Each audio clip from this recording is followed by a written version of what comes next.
When you were faced, in your athletics career or when your integrity was impugned, were there times where you had doubts?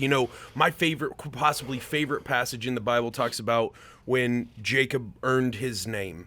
He wrestled with God. Yeah. And it says, if you translate it in the ancient languages that it was translated in, and you translate that into English through some of them, that it says he prevailed. He said, I'm not letting you go until I get my name, and he got his name. Yeah. And then it says that he was touched and on the hip, and he limped for the rest of his life. Right. I mean, you want to talk about a badge of honor. Yeah.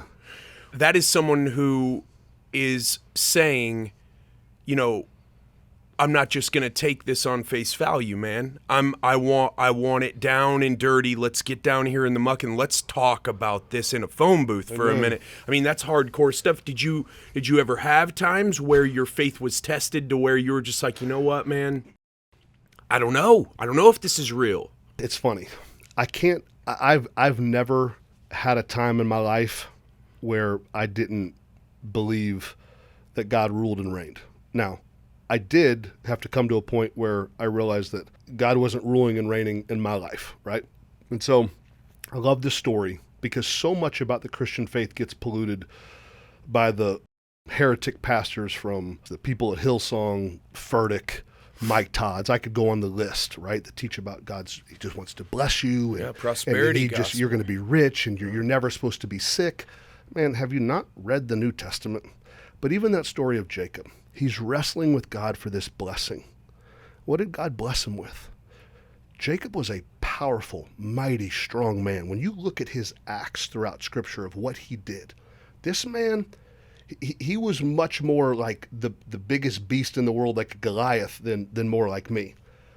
God broke his hip. Why? He took his physical strength so that his posture of humility would be like, God, I'm always looking to you for my source of strength. My physical just brawn and just muster is now gone. I am now not this man that can wrestle lions, bears, and do all this stuff. I'm a man that daily has to be dependent on the Lord. That's a true blessing. 5 years ago, God stripped my whole life away, right? I'm building a huge career on NFL Network and Fox and calling NFL games. Man, fullbacks don't get these jobs, right? One woman accuses 8 men, right?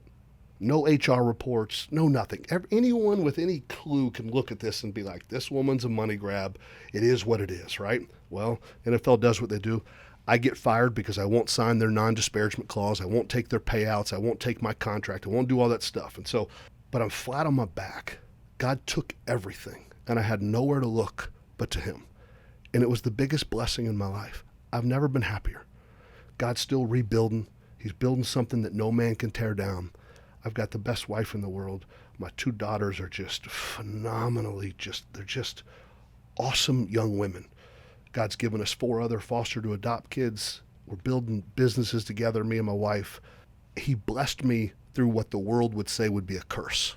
Hey, what's up? Thanks for checking out my videos here on the JESS MARSHALL YouTube channel. Be sure to subscribe for sure. Hit that bell. Press that button to watch the next video. If you got a question you have about any of the topics I bring up in the videos, drop a question below, and we'll be sure to get an answer back to you ASAP. See you on the next one.